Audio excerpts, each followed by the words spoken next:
दिन रात जंप में जइयो हमें नु तो जे जंप मारवावत रही हो तोरा नहीं पंप मारवात रे भोसरी वाला काम धाम तो नहीं खे खाली घर में एक बर्तन पड़ल बोगे आ खाली गाना गा के नाचा आ गांव में घूमत रह दीदी उधर तो दी को मैं काम को करूंगा ओकर केरा काहे के तुर के लेल बड़े थम पर बैठे खाती थम पे बैठे खातिर वैसे तन तू केरल ठूस दिहसन थम पे बैठवा दिहस तार के बढ़िया ये भोसरो बैठना हो गाना कर हम ओकरा के पटकम ना करम का करम हमरा के जिए ना देबू हां तक हम राज लोग तई छिन रो मारतई तारा के एकदम रो मार कबो हे घर शिकायत ले तो कबो हो घर शिकायत कबो हे टोला महला कबो हो टोला महला ले हम थोड़े ले आते भोसरल खुदे लेके आवे सो शिकायत तोर मागी आज का शिकायत लेके आवे छिन हम के ना ले बोल जाई कब नत ले तू नत ले भोसरी वाली गाड़ी तो सीखले बाड़ू बार गाड़ी देताड़ू आ घरवा में कमावा ना लोकेला त काम करे के बाकी ना है तू का बोल बोल जगह महारानी बरे पापा से सुते बरू भोसरी के बुझाता हाय ये बुझाता हो दमरुआ बोरे बारी जाके बर्तन माज ना माजे के बर्तन माजा भोची ना खेला करी तू का जाने फीमेल देखेंगे लोएंगे दिन रात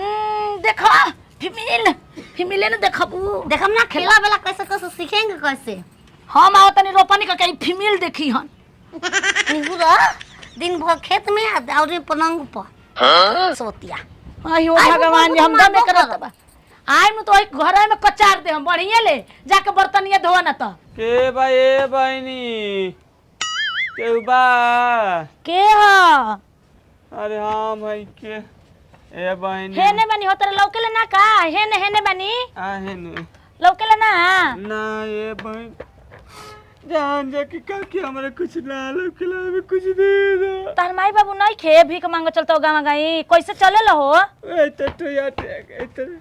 आ रुका ये जे रुका तेरा हम भीख लेके आवत नहीं ठीक ना हां ठीक बात ए जे रुकी हां ई तो जिया जानल पहचानल ह यहाँ तो हमार सासू माई रही है का छोड़ा उससे हमारा काम मतलब बते हम तो जौन काम करे में तो अपन काम कोई के जाए ला हेने ला ओने ना हो हेने अरे रुको भगवान तार भला कर जुग जियत रह जा घर द्वार फलत रह ए बाबू तार परिवार बाड़न हमारा आगे पीछे क्यों नहीं भाई आई हो रामा सुबह से खइले पियल बड़ा कि ना कुछ हो ना ये बहनी जान जा कि बड़ी कस के भूख बते हमरा घर खइबा रोटी बनल बुगे सब्जी ए बहनी कुछ खिया देते तो भगवान हरि तार कल्याण करता चल आओ चलो त हेने चल बैठ हे जा हेने चला हेने देखियो गिरी हो जन हो दादा हे जा बैठ बहुत जोर से भूख लगा हेने हे जा बैठ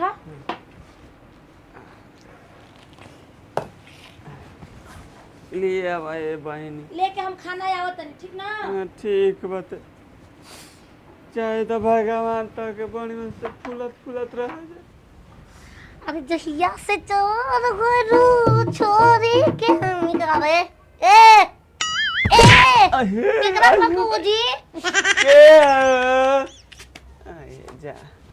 आई हो मारी लाठी उठाओ तब बहुत जी वाला के के पीछे देखो पीछे के ए हम है घर के ले की हम फानस भरी के छोटा नचबो हो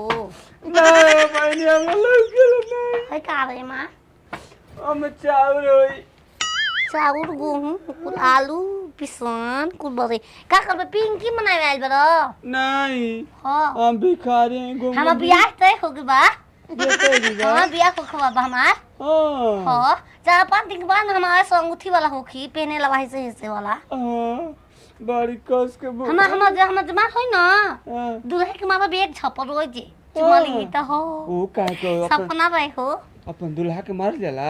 एक हम अपन याद रखल बने हम बियाह तय हम का करम यार रख ले बालू 4-5 को याद आ गने नहीं याद में तो 4-5 यार बस तो तार बियाह से टुगलो हां पढ़ाई होता पढ़ाई पढ़े लिखे में खेलते जो हम को तो पढ़ लिखलो 5 तक ले हो ए के बहुत तेज हवन पढ़ाई में बंत का बन सोना का भोसरी बाबा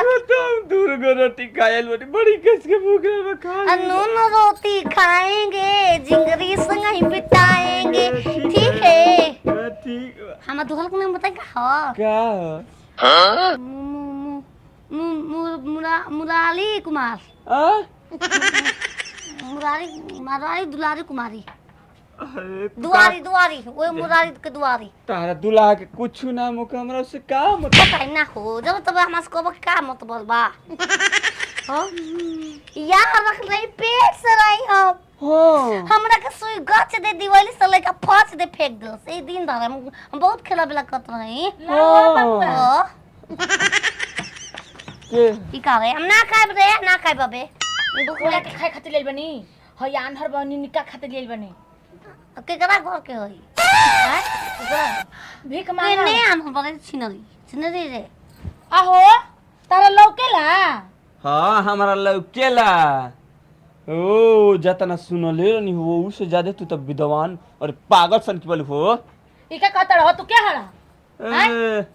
का ये सास माई नहीं कुछ चिनत का हाय हे दमाजी रोउरा हाँ ई का कोइल बनी जे हम रोउरा खातिर खाना लेके आवत रहनी हम जानी आनर ई काहे ऐसे रोइल सुना बनी तू अपना मुंह से हमके दामाद कैसे कलुआ हो त का कोई रोज मने बिया हमरे लड़की के रोरा सब तू तो नहीं अपने पागल होवे अरे छिनरी तू पागल तोरा तू बारे में नहीं के पने तेल बांगुच में ए, ई कैसे मारा दन जी तो का करी हैं का करी हो हई पागल सन के संग बियाह करब हई पागल ले तार बाबू नोट लेता हन त बियाह ना करी हन तार बाबू जानत हन त पागल ही ए, है समझला सुनी हमार बाबू नोट लेता ना त हमार बाबू से काहे नहीं रहुए बियाह कर लेता देखी रोरा दामाद बने वाला बनी ऐसे ए बात करता ए कैसन दामाद हो सीधा मत बोली अभी छेका बरेचा बोल बार भीखा भीखुरिया माइस देर बोलता ए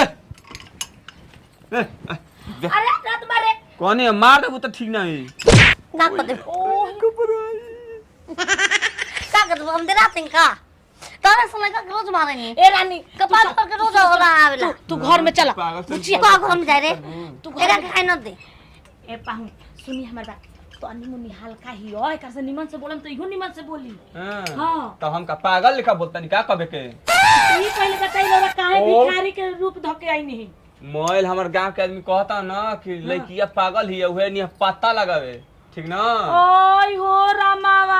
आ कहां तक पोंछ कोई यार बन सब बाप रे बाप होई देखो वो छिनरी के असुली में हैं असुली में पता है बानी असुली का कहला पता खिलवाड़ी स्कूल कहल जाला के स्कूल लेके शुद्ध कहे होता है अरे कैसे घर में भिखारी सिखार के घुसा दे इस तरह आय तारा आखिल नहीं खेलो कत भिखारी दमाजी यानी दमाजी आय का दामादी अपना मुंह से गंदा जुबान से हमार नाम कैसे ले लो दामाद कैसे कहत रहो बियाह तेरे होइल बा खाए का तोहरे खतले ए पाहुन सुनी ए हटा पाहुन मत काम चलत है ठीक ना अब भुला दिया कि तार बेटी से हम बियाह कर भिखमांगा बड़ा से बियाह हट बा अरे अबुर को का हे भिख मांगा वाला हम बियाते में था जी बहुत कर से भीख मांगा वाला भेष बना के भीख मांगे पाहुन लगना। भीख मांगा वाला भेष ना बना के भीख नहीं खन मांगन पाहुन के पता लागल गांव के आदमी कहला से त पागल ही लेके त जानकारी लेवे खातिर रहलन